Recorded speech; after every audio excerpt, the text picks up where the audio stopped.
Olá, gente. Boa noite.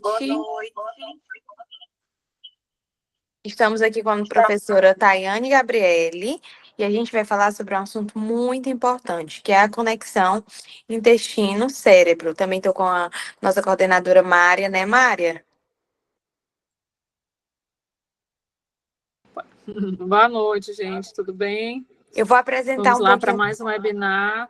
A Nicole vai apresentar a professora para vocês. Pronto, a nossa professora, ela tem, assim, muito gabarito e muito respaldo para trazer esse conhecimento para vocês, né? Ela é graduada, claro, em nutrição, ela tem especialização e pós-graduação em nutrição esportiva e funcional, né? Fez mestrado em alimentos e nutrição pela Universidade Federal do Piauí e também tem doutorado em alimentação e nutrição. E aí, por isso a importância de você estar presente nessa aula, porque a gente sempre faz questão de trazer realmente profissionais renomados, que têm um gabarito para trazer um conhecimento com respaldo científico, do jeito que a gente gosta, que é um momento para a gente conseguir se conectar. A Júlia, que é uma das participantes da aula, e os outros membros podem estar fazendo pergunta que a gente vai estar respondendo. Se a pessoa tiver vergonha de fazer a pergunta, pode deixar na caixinha que eu e Mária, a gente lê para você sua dúvida, mas o importante é que vocês consigam aproveitar o máximo dessa aula. É com você, professora Gabriele. Vamos lá. Boa noite a todos. Vou Boa compartilhar noite. aqui minha tela. Obrigada pela apresentação. É sempre muito importante, né, esses encontros de aprendizado e o Instituto Nutri sempre proporciona isso, né? Então, quem consegue aproveitar, de fato, se beneficia bastante, né? E hoje nós vamos falar um pouquinho sobre conexões intestinais, né? Explorar um pouquinho aí esse eixo intestino-cérebro, né? Que ele vem ganhando um protagonismo aí, né? No entendimento das diversas desordens metabólicas que estão em alta, né? Vamos dizer assim, nas últimas décadas, né? E aí eu vou trazer um pouquinho para vocês até a questão do histórico, né? Do estudo desse tema, né, para a gente perceber o quanto que ele vem crescendo e o quanto que, de fato, ele vem ganhando destaque, né, em diversos âmbitos, certo? Então, qualquer coisa podem interromper, tá? E a gente esclarece as dúvidas que forem surgindo. Bom, já fui apresentada, né, eu sou graduada em nutrição pela Universidade Federal do Piauí, tenho aí uma atuação mais voltada para doenças crônicas, mais especificamente voltada para a obesidade, né? Então, nesse sentido, a gente acaba ampliando nossos conhecimentos acerca muito desses distúrbios metabólicos que envolvem também a microbiota intestinal, né? E que também envolvem aí outras desordens metabólicas como um todo, tá? E aí, como eu falei, né, nós vamos recapitular rapidinho como é que aconteceu esse desenvolvimento do conceito eixo cérebro-intestino-microbioma, né? Quando nós falamos desse estudo, né, desse conceito, de fato, eixo intestino-cérebro, ele nem sempre foi estudado, obviamente, né? Então, quando foi o primeiro momento em que se começou a pensar sobre isso, né? O primeiro momento aconteceu em 1833, né? O cirurgião, ele observou que alterações mentais, como raiva ou medo, afetaram o formato e a função da mucosa gástrica de alguns pacientes dele, né?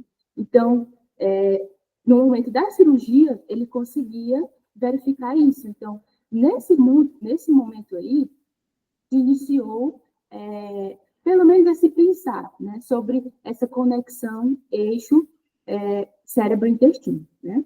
Já no século XX, conseguiu-se fazer alguns experimentos com animais em que se observou o papel importante do nervo vago, né? Tem um protagonismo muito grande nesse tema, né? O nervo vago, ele foi comprovado a ação dele em pacientes com úlceras gástricas, né? Onde verificaram que a mucosa gástrica ficava vermelha ou pálida, a depender do humor do paciente também. Então, se comprovou a atuação desse nervo através desses experimentos. Já em 1950, já se aprofundou mais nesse conhecimento, trazendo aí o conceito do eixo hipotálamo-hipófise-adrenal, o conhecido eixo HPA, né? Esse eixo, ele protagoniza aí toda a questão, todos os estudos que envolvem o quanto que o cérebro ele pode interferir na modulação intestinal, né? Então, quando a gente fala do contexto cérebro e intestino, né, trazendo nesse sentido, cérebro e intestino, nós sempre falamos aí do papel do eixo hipotálamo hipófise adrenal, né, trazendo aí o papel do cortisol, né, e de outros hormônios que nós vamos destacar mais para frente, certo?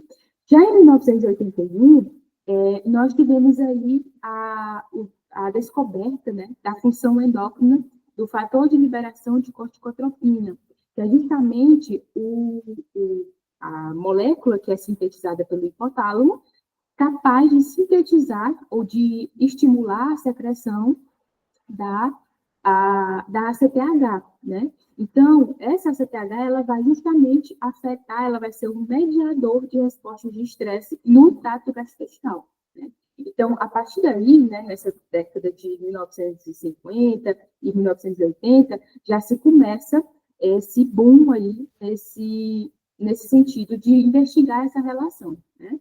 E aí, em 1990, começam-se a ser realizados estudos conduzidos para, de fato, investigar essa correlação entre função gastrointestinal e várias regiões do cérebro, né? Com imagens de ressonância magnética. E, no século XXI, nós temos aí a concretização do termo, né? O conhecimento do termo microflora intestinal, que é onde se entende que a composição das bactérias que compõem o intestino, elas vão ser caracterizadas como essa microflora intestinal e vão desempenhar um papel importantíssimo na função de órgãos como um todo e na saúde humana como um todo, né? Então, somente no século XXI que aconteceu se tornou conhecido esse termo, né? Então, é algo recente. E aí, desde 2014, quando a gente joga aqui o termo no PubMed, né, eixo intestino-cérebro em inglês, nós conseguimos perceber nesse gráfico que, desde 2014, se começou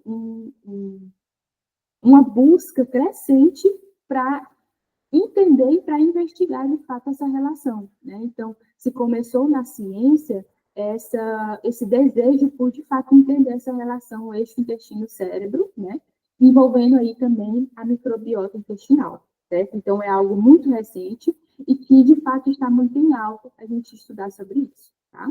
Então, sabendo disso, atualmente, na literatura, nós já temos estudos que relacionam, né, esse eixo intestino-cérebro com a desbiose intestinal, com o quadro de obesidade, né, afetando aí as síndromes como ansiedade, estresse, depressão, alterações do sono, né? Nós temos também o papel protagonista desse eixo intestino-cérebro no estudo das desordens neurodegenerativas, né, e também da deficiência cognitiva, como, por exemplo, o autismo, né? Nós temos aí isso relacionado também com algumas desordens, como, por exemplo, o estresse oxidativo e a inflamação, né? Que nós sabemos que também é a base de diversos outros distúrbios metabólicos, como diabetes mellitus tipo 2, doenças cardiovasculares, doenças hepáticas, né? E dentre outros, certo?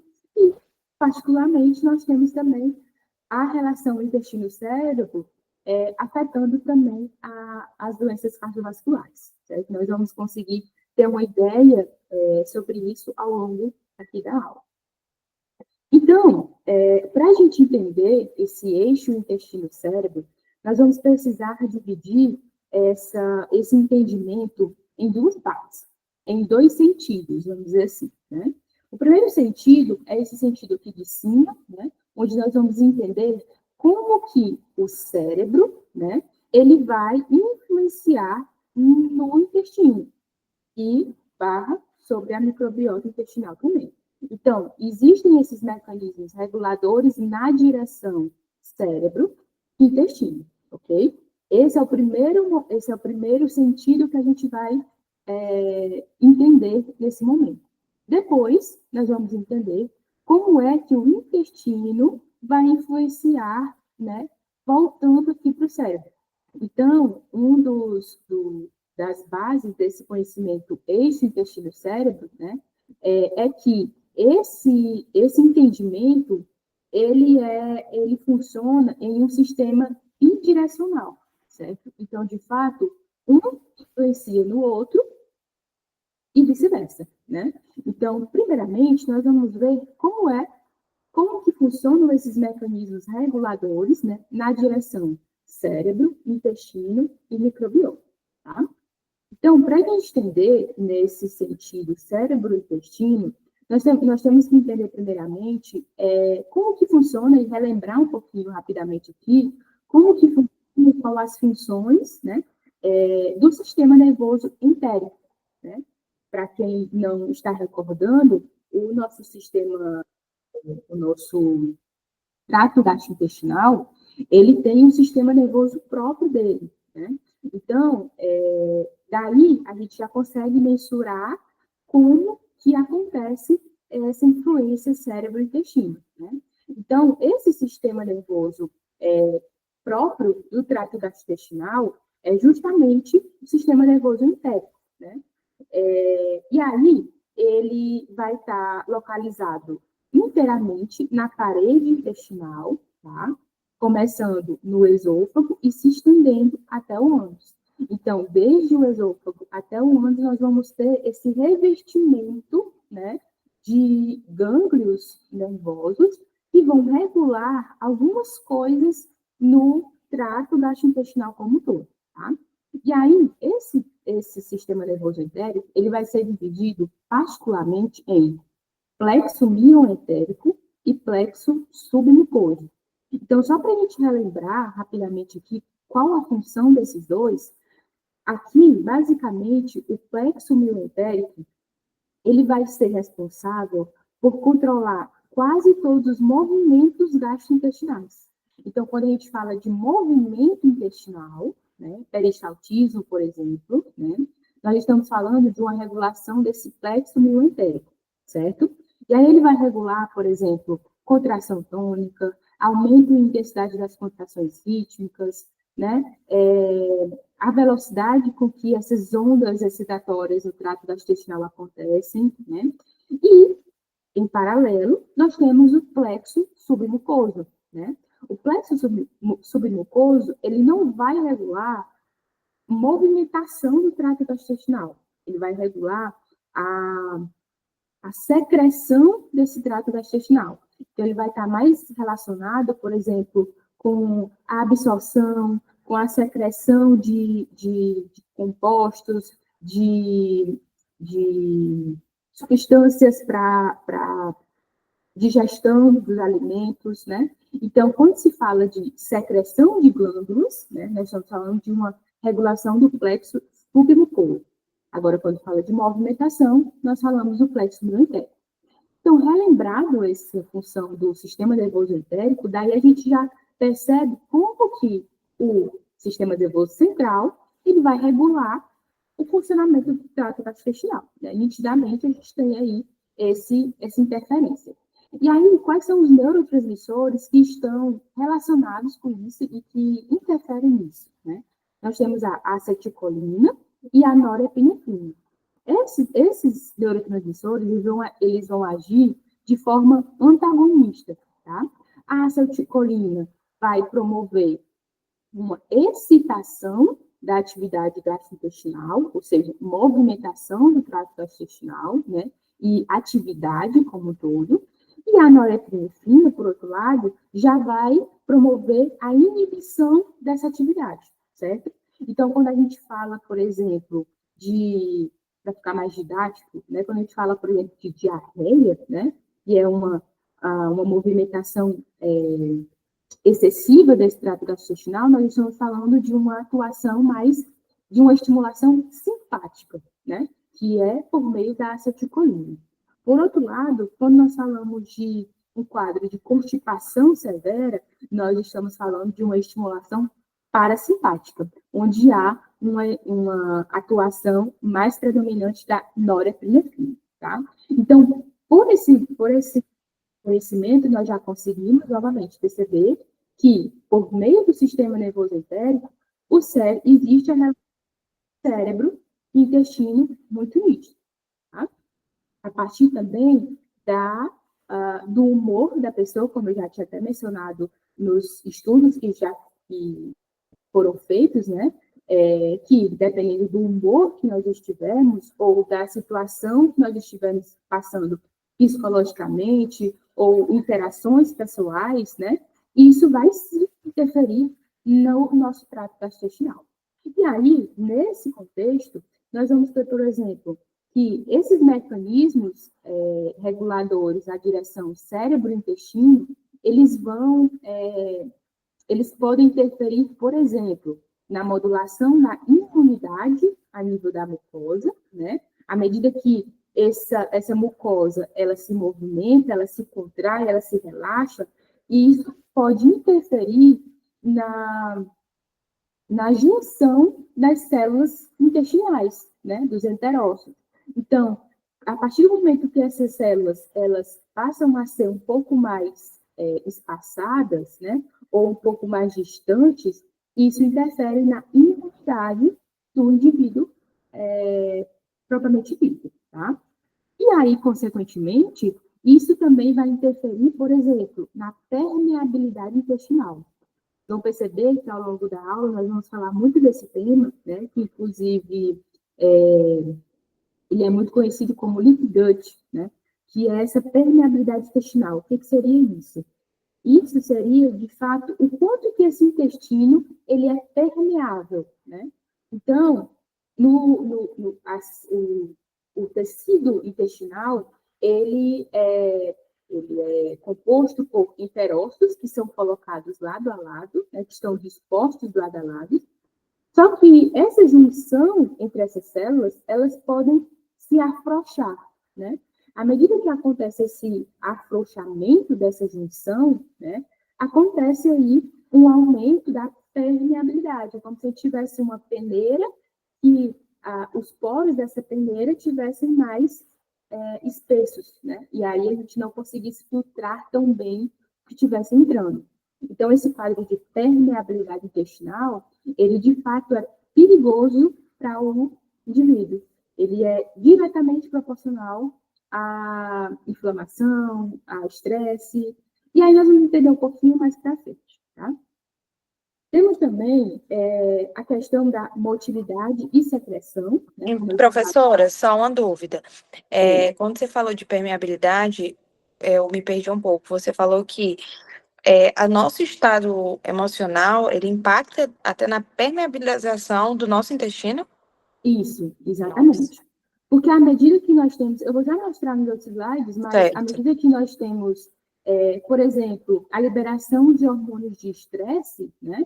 Por exemplo, o cortisol, à medida que nós temos isso, nós temos, de fato, essa alteração na motilidade da contração dessas células intestinais, né? Muito bom. Então, quando a gente mexe demais, bagunça, né? Então, é mais ou menos nesse sentido. E por isso que hoje a gente percebe que quanto mais o nível de estresse do paciente, né, que a gente está atendendo, mais problemas intestinais, como, às vezes, refluxo, né, síndrome do intestino irritável. Exatamente. A gente vê muito na prática clínica. Exatamente. Isso está ligado com diversas coisas, com até o próprio exercício físico, né?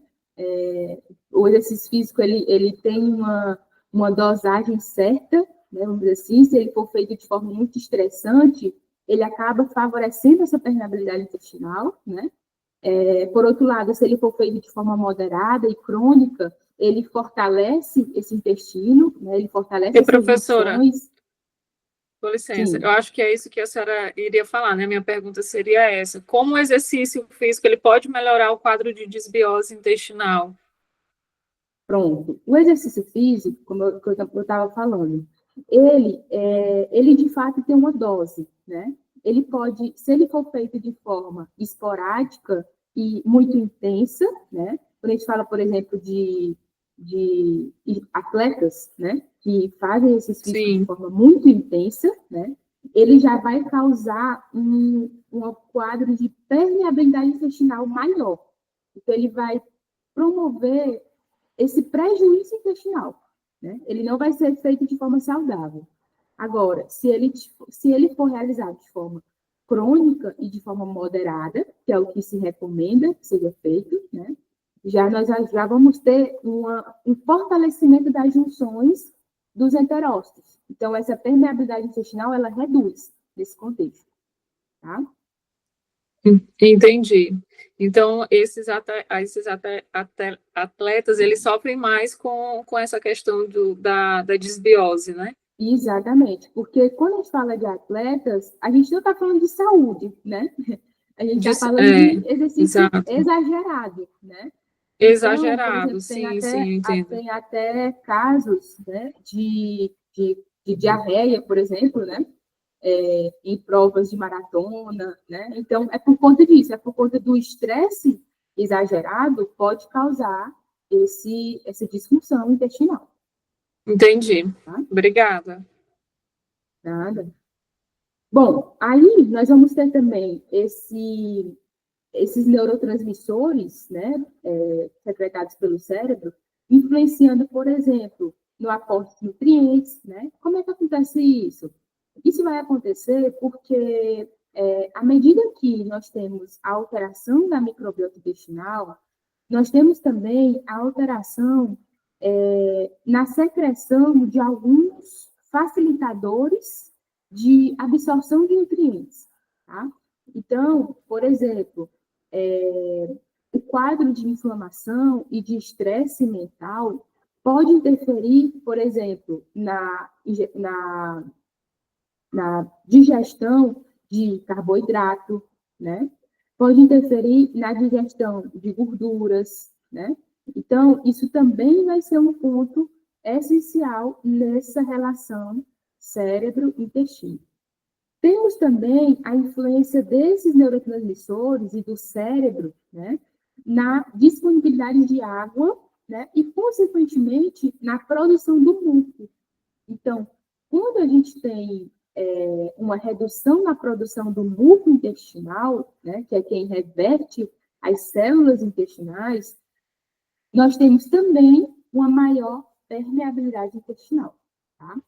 E aí, esses neurotransmissores, por exemplo, nós podemos citar a serotonina, as catecolaminas, né? E também vão ter esse papel protagonista aí nesse contexto, tá? E aí, como eu havia mencionado, né?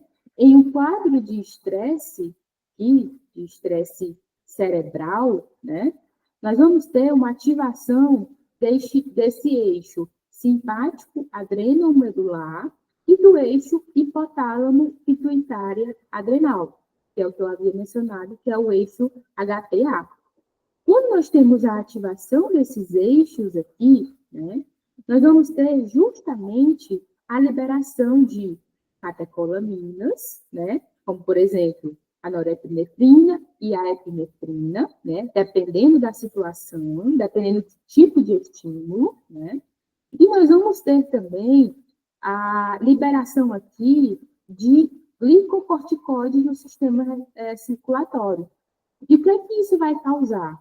Isso vai causar o aumento de hormônios catabólicos, certo? Como, por exemplo, o cortisol, né? Vai influenciar muito aqui nesse contexto. E o aumento de fatores que vão aumentar o estresse, né? Por exemplo, a inflamação e o próprio estresse oxidativo, né? Então, aqui, quando nós temos os glicocorticoides, quando eles são liberados aqui por esse eixo, né, hipotálamo, pituitário adrenal, eles interagem com as células do sistema imune. Aqui é uma célula do sistema imune. Essas células do sistema imune, ao interagir com esses glicocorticoides, certo? eles vão ativar vias pró-inflamatórias. Que vias são essas? A via do NF-kappa-beta, que é o fator de necrose tumoral, né? Esse NF-kappa-beta, tá? Ele vai ativar a produção de citocinas pró-inflamatórias, como, por exemplo, interleucina 6, interleucina 10, certo? E aí, isso vai virar uma bola de neve, né? Porque cada vez que nós temos mais inflamação, nós vamos ter mais a ativação desses eixos aqui, mais liberação de hormônios de estresse e vira um ciclo vicioso aqui, certo? Então, o estresse mental vai influenciar no metabolismo aqui da microbiota, no metabolismo intestinal, e essas alterações aqui, consequentemente, vão também influenciar nesse estresse mental novamente. E além disso, né, professora, além do estresse, enfim, tem também os outros fatores de uma rotina, como, por exemplo, pessoas que fumam, né, que é mais estresse, mais inflamação, né, que ingere bebida alcoólica de forma descontrolada. Então, juntando tudo, a gente consegue perceber por que que o número de pessoas com câncer, com problemas, né, vem crescendo tanto.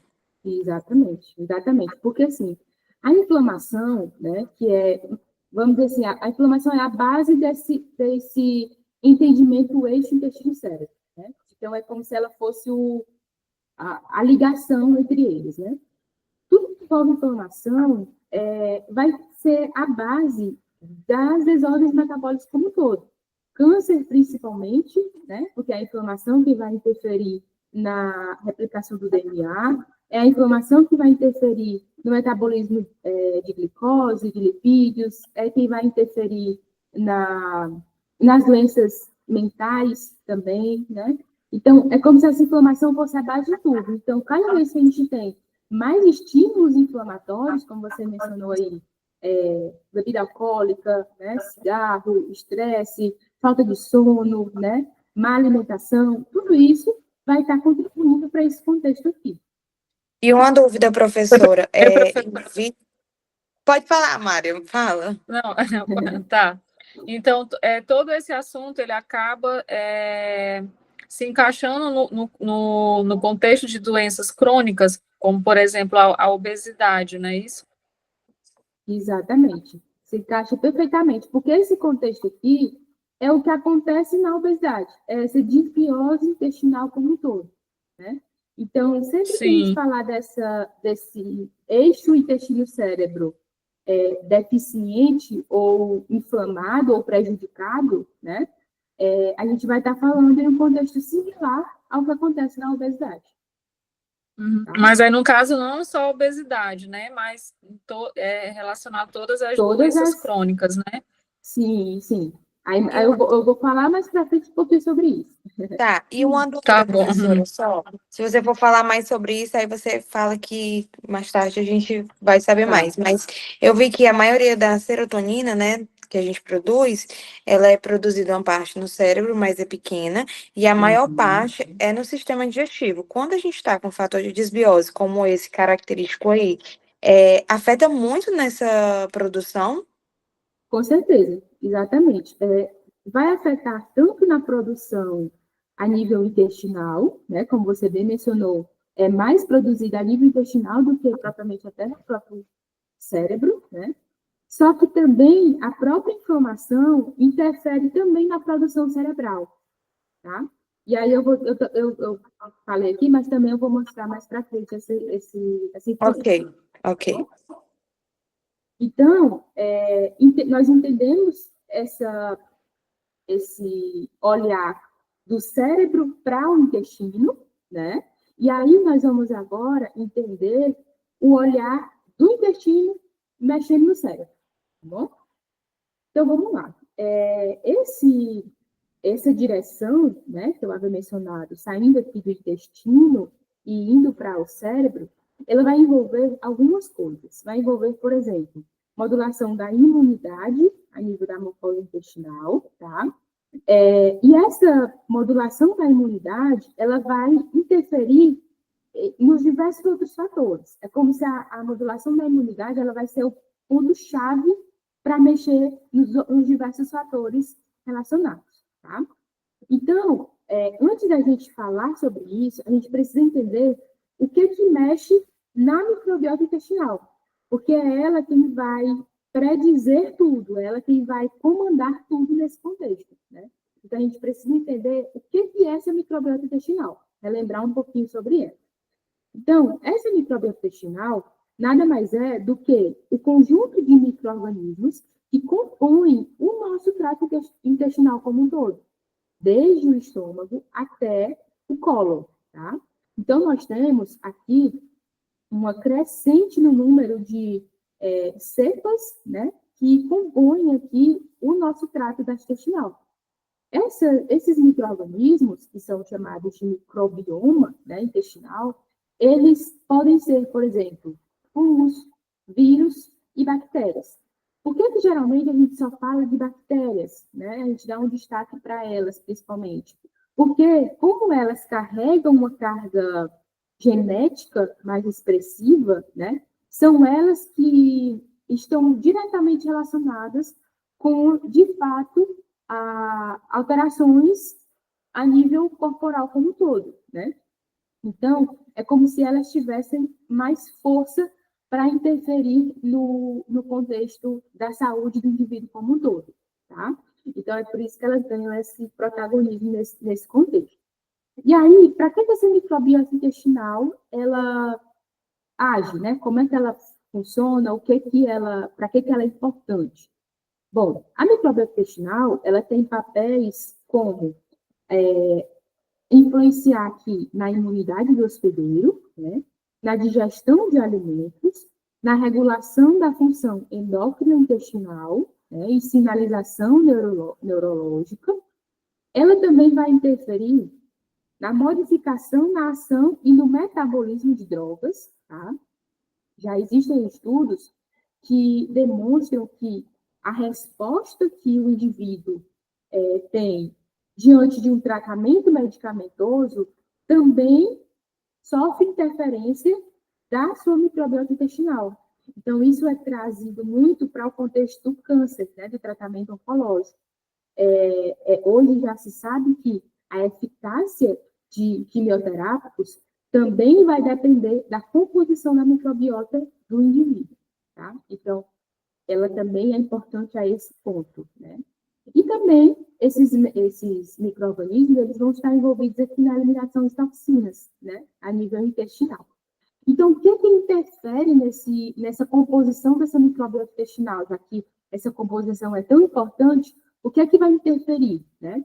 Bom, diversos fatores. Vai interferir carga genética, vai interferir tipo de parto, né, que a pessoa nasceu, vai interferir a dieta, o consumo de antibióticos, a idade, né, o estresse, como eu já mencionei, certo? O exercício físico vai interferir muito também, né?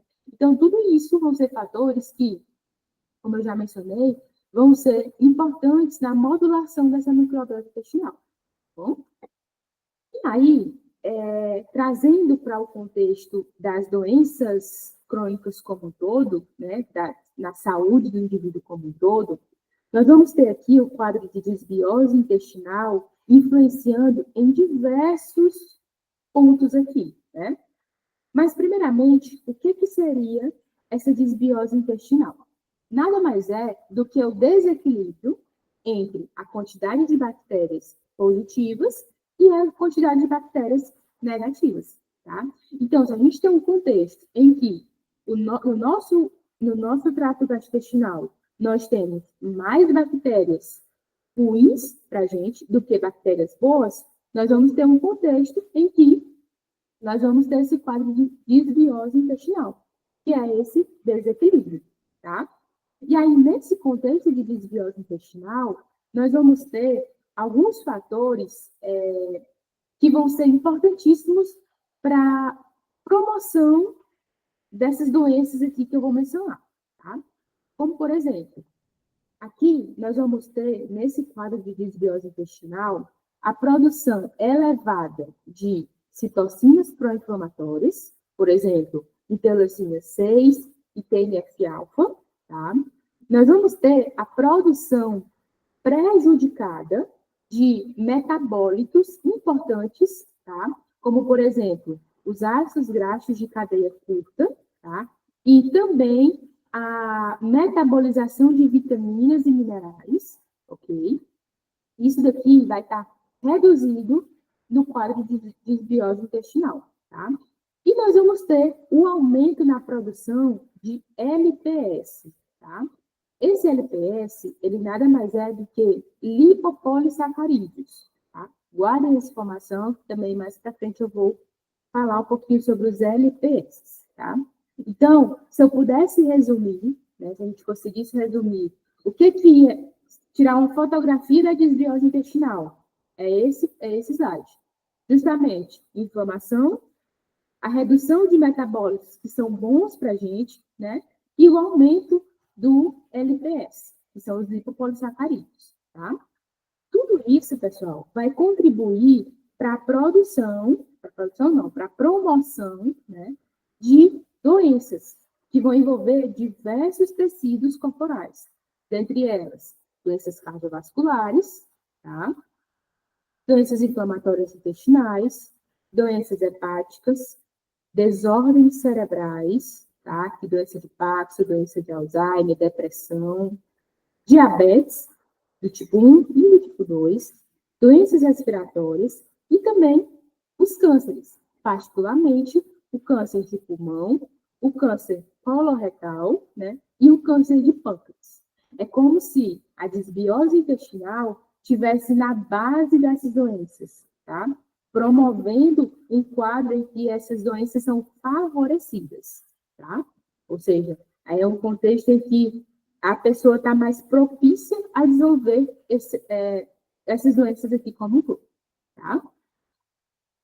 E aí, nós podemos perceber aqui, por exemplo, o tanto que nós temos a interferência da microbiota, né? Ela interferindo aqui em uma diversidade absurda de metabólicos que vão interferir na saúde como um todo, tá bom?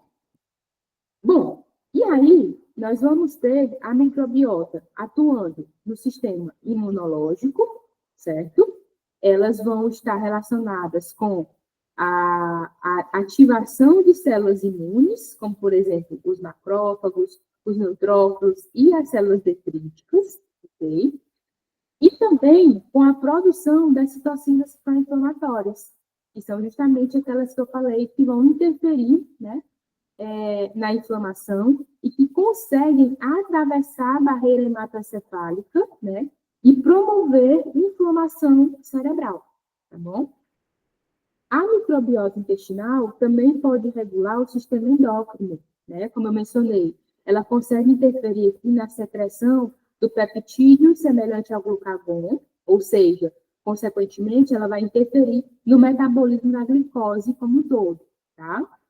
Vai interferir na secreção do peptídeo YY, e aqui ela vai mexer no eixo de saciedade, tá? A nível intestinal. E também ela vai interferir na produção da serotonina, né? Aumentando a expressão de uma enzima que transforma o triptofano em outro composto, a não ser a serotonina. Então, é como se ele tivesse dois caminhos para seguir. Para se transformar nesse composto e para se transformar na serotonina. Então, no quadro de inflamação, por exemplo, ele não se transforma em serotonina. E aí o quadro de depressão é mais incentivado, né, nesse caso, tá? E nós também temos aqui a microbiota interferindo na produção dos ácidos graxos de cadeia curta, tá? E também dos lipopolissacarídeos. Então, se eu pudesse resumir como que a microbiota intestinal vai interferir no funcionamento cerebral e no sistema nervoso central, eu resumiria nesses 3 pontos. Mexendo no sistema imunológico, mexendo no sistema endócrino e mexendo no sistema, na produção de metabólitos que vão interferir no sistema central também, tá bom? E aí, para vocês verificarem, como eu estava falando, né? os lipopolissacarídeos, tá? O que são eles? Os lipopolissacarídeos, pessoal, eles nada mais são do que as substâncias, tá? Que revertem as bactérias gram-negativas. Então, sempre que a gente tem uma maior população de bactérias gram-negativas, nós vamos ter, consequentemente, uma maior presença de lipopolissacarídeos, porque eles estão revertendo essas bactérias gram-negativas, tá? E qual o problema disso? O problema é que esses lipopolissacarídeos, em um contexto em que a gente tem essa permeabilidade intestinal aqui, né? Essa facilidade de permeabilização aqui, né, a nível intestinal, esses lipopolissacarídeos, eles ultrapassam essa barreira e eles ativam receptores pró-inflamatórios. Então, eles vão lá nas células e vão ativar receptores do tipo Toll-like, do tipo 4, e vão ativar a via do NF-kappa-beta.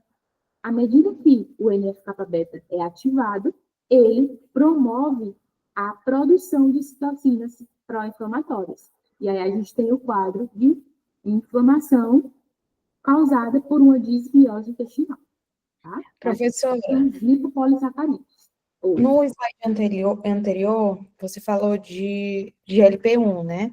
Que impacta diretamente na produção. E aí, quando a gente utiliza o medicamento da moda, que está super em alta, que é o Ozempic, ele faz a mesma coisa. Então, significa que se você tem um intestino, só me corrija se eu estiver errada, se você tiver um intestino que a gente cuide, né, da nossa alimentação, do nível de estresse, a mesma coisa, assim, do medicamento, ele produz da mesma forma? A gente conseguiria equiparar, sim. Se a gente tiver um quadro, né, um contexto de um indivíduo em que ele está completamente com uma desbiose intestinal, né, o intestino dele está completamente afetado, o simples fato da gente mexer nessa composição da microbiota intestinal vai causar algo semelhante ao Ozempic, né? Entendi. Porque é claro que a dosagem é muito absurda, né? Quando a gente fala do medicamento, é algo muito maior do que quando comparado a uma intervenção dietética que vai promover isso, né, a nível intestinal, mas a gente consegue pensar assim, é o mesmo mecanismo. Entendi. Tá? Bom, e aí aqui eu trouxe um estudo só para conseguir ilustrar o quanto que essa microbiota intestinal ela vai interferir justamente na produção desses neurotransmissores, né? Desse comportamento depressivo.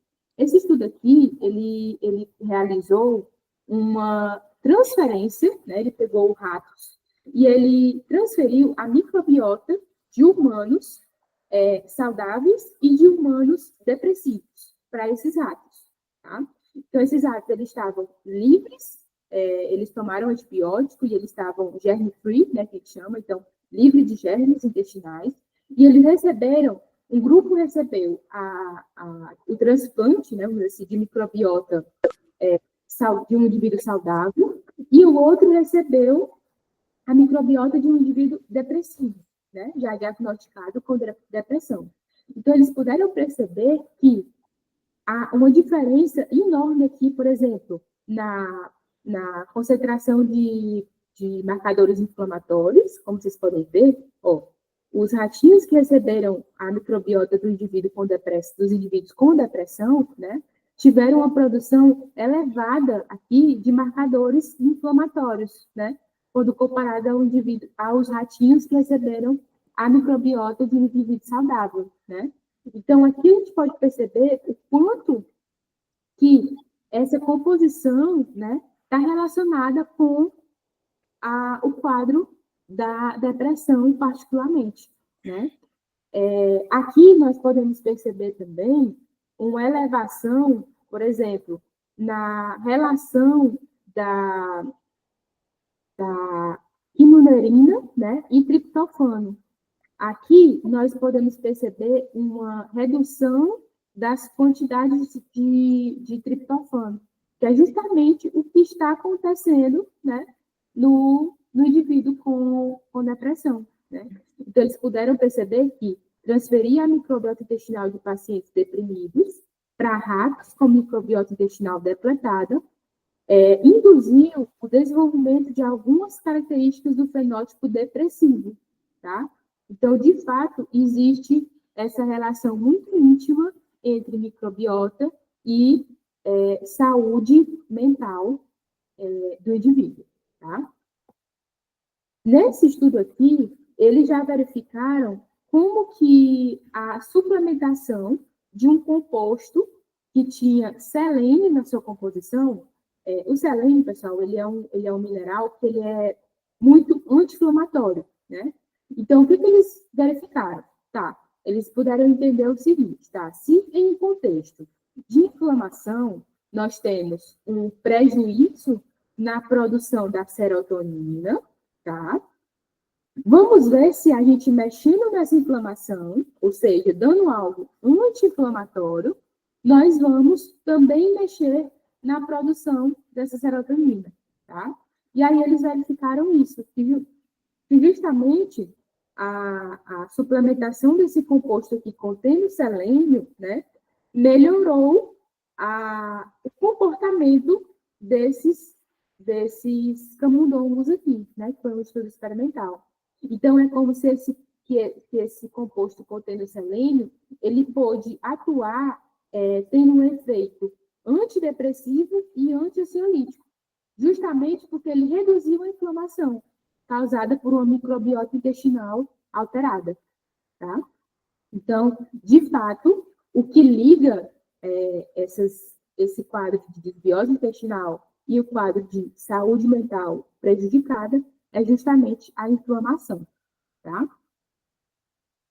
E aí eu trago aqui a importância, tá, dos ácidos graxos de cadeia curta. Rapidamente, só relembrando, esses ácidos graxos de cadeia curta, eles são produzidos à medida que a gente consome fibras, tá? Então, quando nós consumimos fibras, tá, essas fibras, elas são metabolizadas por bactérias comensais do colo intestinal, e esses ácidos graxos, eles são produzidos. Esses ácidos graxos, pessoal, eles vão ser diretamente relacionados com maior captação de glicose, maior oxidação de gordura, eles têm um efeito anti-inflamatório e eles fortalecem a barreira intestinal. Então, sempre que a gente fala de ácidos graxos de cadeia curta, a gente está falando de algo positivo para a nossa microbiota intestinal e para a nossa saúde também, tá? Bom, então, esses ácidos graxos de cadeia curta, eles vão melhorar saciedade, eles vão melhorar o GLP-1, justamente atuando aí, como a colega falou, né, de forma semelhante à semaglutida, né, que está em alta agora, melhorar a secreção da insulina, diminuir a secreção do glucagon, melhorar a função muscular, a função hepática, reduzir a inflamação, tá? Então, é por conta disso que a gente reforça tanto a importância do consumo das fibras, né? Porque é através das fibras e do consumo delas que a gente consegue modular essa microbiota para produzir esses ácidos graxos de cadeia curta e, consequentemente, trazer, né, essa melhora na saúde do indivíduo como um todo. É justamente pelas fibras alimentares, tá? Aqui é um estudo também que a gente consegue perceber como que esses ácidos graxos de cadeia curta vão melhorar a modulação e a microbiota intestinal. Nesse estudo, eles verificaram que o consumo do butirato, que é um desses ácidos graxos de cadeia curta, né? Como que o consumo dele melhorou, por exemplo, a inflamação aqui. Ó. No consumo de butirato, pode-se perceber que marcadores inflamatórios foram muito menores do que em comparação aos indivíduos que consumiram outros ácidos graxos de cadeia curta. Ó.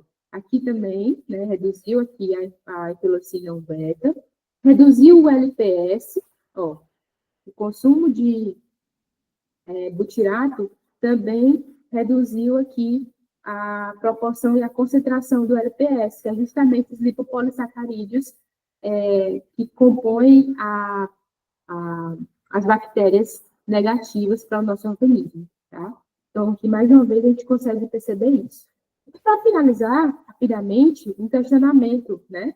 Qual o impacto da dieta na composição dessa microbiota intestinal, né? E na promoção da saúde do indivíduo como um todo? Nós temos aqui um resuminho, tá? De alguns tipos de dietas e como que elas vão afetar essa composição da microbiota e a saúde do indivíduo como um todo, né? Por exemplo, a dieta mediterrânea, nós temos aqui um aumento da fermentação dos ácidos graxos de cadeia curta, então é algo positivo, né? Nós temos a maior degradação das fibras da dieta, ok, que é também algo muito positivo, e a maior produção dos ácidos graxos de cadeia curta.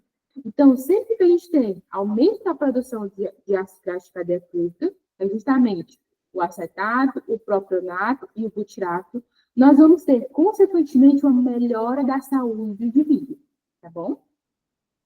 Aqui, dieta com alta fibra, né? Com alta quantidade de fibra, nós vamos ter uma melhora do perfil lipídico, um menor trânsito, um menor tempo de trânsito do cólon, né? Intestinal, nós vamos ter uma redução dos marcadores inflamatórios e também uma maior produção dos ácidos graxos de cadeia curta, tá bom?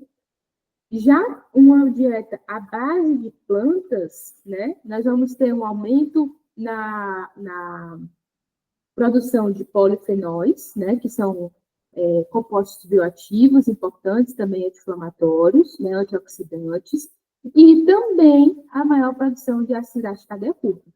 Então, novamente, é como se fosse o centro, né? Como se fosse o objetivo. Quando a gente fala de modulação intestinal, a gente fala que o objetivo sempre em comum dessas dietas, né, é justamente modular essa produção desses ácidos graxos de cadeia curta, tá bom? Por outro lado, nós temos aqui a dieta hiperproteica, né? A dieta hiperproteica, pessoal, nós já vamos ter também um aumento nesses ácidos graxos de cadeia curta, né? Nós vamos ter um aumento aqui de compostos fenólicos, que também são positivos, né? Contudo, nós temos que ter uma certa cautela, tá? Porque também o aumento excessivo de proteína de origem animal também pode ser prejudicial para o indivíduo, tá?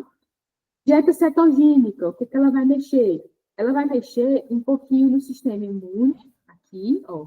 Ela vai reduzir aqui essas células intestinais, células T intestinais, né? Vai aumentar a produção de hidroxibutirato, que também é um ácido graxo de cadeia curta, tá? Mas ela vai reduzir, de forma geral, né? Ela vai reduzir a produção de ácido graxo de cadeia curta. Então, isso é um efeito não tão positivo na dieta cetogênica, né? Ela não vai trazer... Por que não acontece essa produção? Porque essa produção ela é oriunda do consumo de fibras, né? Então, quando a gente tem uma dieta cetogênica, o que a gente vai tirar? Carboidrato, né? E são justamente os carboidratos que são fontes de fibras alimentares, né? Então, principalmente os carboidratos complexos, né? Então, se a gente tira carboidrato, a gente tira, consequentemente, uma boa parte do aporte de fibras dietéticas. E, consequentemente, a gente não vai ter essa produção de ácido graxo de cadeia curta. Então, é algo aí que não é tão positivo também para a gente, tá? E nós temos um tipo de dieta ocidental, né? Que é o nosso padrão alimentar, né? Que é um padrão alimentar rico em açúcar, né? Rico em gordura saturada, rico em proteína de origem animal, rico em corantes, né?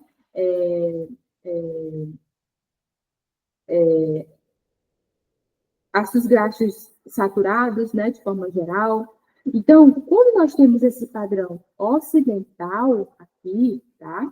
Nós vamos ter menor produção de ácido graxo de cadeia curta, menor produção de ácidos biliares secundários, maior endotoxicemia, o que é isso? é a maior produção de lipopolissacarídeos, tá? A maior inflamação intestinal, maior produção de compostos relacionados a risco cardiometabólico, tá? Então, nesse contexto aqui, nós vamos ter favorecimento de inflamação, favorecimento de estresse oxidativo, indução de desregulação imunológica e também maior risco cardiovascular, tá ok? Essa dieta ocidental aqui é o que é prejudicial para a gente, de forma geral, tá? E aí, para quem quiser se aprofundar nesse contexto, né, nessa temática como um todo, eu vou orientar, né, que vocês leiam esse artigo aqui, ele é muito didático, é uma revisão, e o título é Dieta e Eixo Microbiota Intestinal, Microbiota Intestino-Cérebro, tá? Plantando as sementes da boa saúde mental, tá? Então, a gente consegue, através desse artigo, entender, né, o que seria bom para a gente consumir na nossa dieta e o que seria ruim. Como fontes alimentares com efeitos positivos na microbiota, né, e na saúde mental, consequentemente, eles trazem aqui a dieta mediterrânea, a dieta baseada em vegetais, o consumo de frutas e vegetais, né, o consumo de nozes, de proteína de origem vegetal também, de polifenóis, tá, de fibras e prebióticos, tá? E como alimentos com efeitos negativos, eles trazem aqui a dieta ocidental, proteína de origem animal em excesso, como eu mencionei, ácidos graxos saturados e também adoçantes e edulcorantes, tá? Então, quem quiser se aprofundar, é só ler esse artigo, que ele é bem legal nesse sentido, para estudar sobre o tema, tá? Então, era isso que eu tinha para falar para vocês. Alguma dúvida? Meninas, podem perguntar, se não quiserem falar, pode mandar mensagem que a gente lê e repassa aqui para a professora. Algumas de vocês já atendem, já trabalham muito esse eixo da microbiota intestinal. Como que é o atendimento de vocês? Se já tem alguém, pode falar. Professora, eu queria só parabenizar, viu? Que aula incrível. Eu já sou formada, que atendo, consegui pegar muito conhecimento. E, meninas, que privilégio vocês estão tendo, viu? De ter uma aula com uma profissional tão gabaritada, com tanto conhecimento aqui passando para vocês. E, às vezes, a gente deixa de tirar dúvidas por vergonha, às vezes por não saber colocar a pergunta como é para ser, mas, assim, esse aqui é um local... Exato, esse é o momento, né? Esse é o momento de Até tirar as porque, dúvidas. até porque a gente meio que falou um pouquinho rápido, né? Isso. Exato, é só uma hora, né? Que é só mesmo para ir pegando uns ganchos para que vocês abram a mente e consigam fazer as perguntas. Depois também, se vocês quiserem, podem mandar pergunta para a gente. Quem já é nosso aluno, consegue mandar. Quem não for, pode ver o site também. Sem contar que a gente tem uma pós muito incrível falando sobre nutrição clínica, fitoterapia e saúde intestinal. É uma pós super completa que você também consegue aprender muito. Sim. Aqui já dá um final de semana inteiro, só sobre isso. É verdade, viu? E aí, meninas, alguma dúvida? Nenhuma dúvida? Podem colocar os comentários também sobre a aula, o que vocês acharam. Podem mandar aqui no chat. E quem puder também fazer um storyzinho, marcar a gente, @Instituto Nutri, a gente vai estar compartilhando. Obrigado pela presença de todas aqui na aula. Eu sei que nem todo mundo queria, numa segunda-feira à noite, estar assistindo a aula, né? Mas é super importante, porque o conhecimento, depois que você aprende, não tem como desaprender, né? Verdade. Então é isso, meninas. Se vocês não têm nenhuma dúvida, a gente vai encerrar por aqui. Professora, muito obrigada. A Laiane deu pelo menos umas pausinhas, tá ótimo. Umas palminhas, já tá ótimo, Laura. Obrigada pela participação. Pois eu agradeço, tá, pessoal? Aqui, quem quiser falar comigo também, mandar alguma dúvida particular, aí pode falar comigo no privado, no direct, tá? Eu tem o respondo. Instagram, né? Vou até gravar aqui, peraí. Tem um Insta aí, tem um e-mail também, se quiser mandar alguma pergunta por lá. E aí estou disponível, tá? Obrigada pelo convite, meninas do Nutri, tá? É sempre um prazer estar com vocês. Nós que agradecemos, professora. Espero ter contribuído. A Larissa quer saber se o material vai ficar sendo disponibilizado. Aí é com vocês, eu acho que sim, Isso. né? Eu mandei. As aulas, o material, as aulas é disponibilizado, tá? Aí é ótimo. Então, meninas, boa noite e boa semana para todo mundo. Tchau, tchau. Tchau, tchau. Tchau, tchau.